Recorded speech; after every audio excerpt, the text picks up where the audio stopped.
प्यार अगर सच्चा हो तो उसे न तो वक्त हरा सकता है न ही मौत मिटा सकती है। यह कहावत भले ही आपने सुनी हो, लेकिन कभी एक ऐसी कहानी सुनी है जिसमें प्रेमी अपनी प्रेमिका से मरने के बाद भी मिलने की जिद पर अड़ जाए? चलिए आपको एक ऐसे प्रेमी की कहानी सुनाते हैं जिसने यमराज के दरबार में जाकर अपने प्यार की जिद की।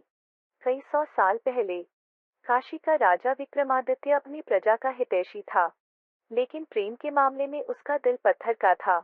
उसने एक फरमान जारी कर दिया था कि कोई भी ऊंची जाति की लड़की किसी निम्न जाति के लड़के से शादी नहीं कर सकती।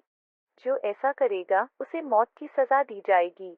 उसी काशी में आदित्य नाम का एक निर्धन लेकिन दिल का अमीर युवक रहता था।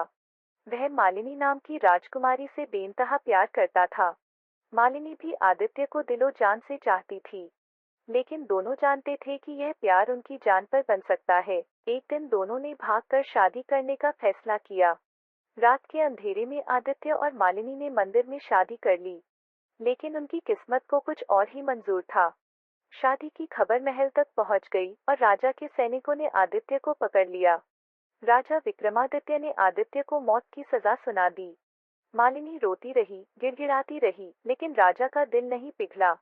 आदित्य को अगले दिन फांसी दे दी गई।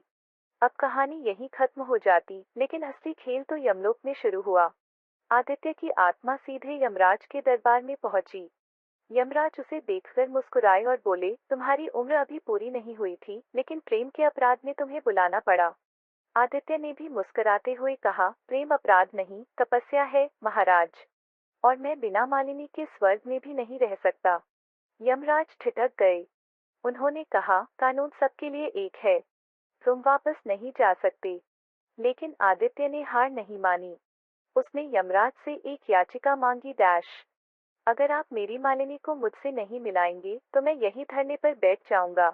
यमराज ने पहले तो इसे मजाक समझा, लेकिन जब आदित्य ने सच में हड़ताल शुरू कर दी तो यमलोक में हलचल मच गई। यमलोक के मंत्री चित्रगुप्त ने यमराज को समझाया, महाराज, प्रेम की ताकत को नजरअंदाज करना ठीक नहीं। यह आत्मा स्वर्ग में भी अशांति फैलाएगी। आखिरकार यमराज ने आदित्य को मालिनी से मिलाने का वादा किया, लेकिन एक शर्त रखी, तुम्हें अगले जन्म में मिलाया जाएगा। आदित्य ने मुस्कुराते हुए कहा, चाहे अगले जन्म में हो या 10 जन्मों बाद, मुझे सिर्फ अपनी मालिनी चाहिए। कुछ सालों बाद काशी में ही एक किसान परिवार में एक बच्चे का जन्म हुआ जिसका नाम अर्जुन रखा गया। उसी समय एक ब्राह्मण परिवार में एक लड़की का जन्म हुआ जिसका नाम सावित्री रखा गया। कहते हैं अर्जुन और सावित्री का मिलन उसी आदित्य और मालिनी की कहानी का दूसरा अध्याय था। दोनों ने फिर से प्यार किया और इस बार किसी राजा ने उनका विरोध नहीं किया। इस बार न मौत ने प्यार को हराया न ही समाज ने। प्यार ने यमराज के दरबार में भी जीत हासिल की थी।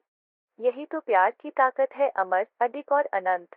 सच्चा प्यार सिर्फ दिलों को नहीं जोड़ता, बल्कि आत्माओं को भी हमेशा के लिए एक कर देता है।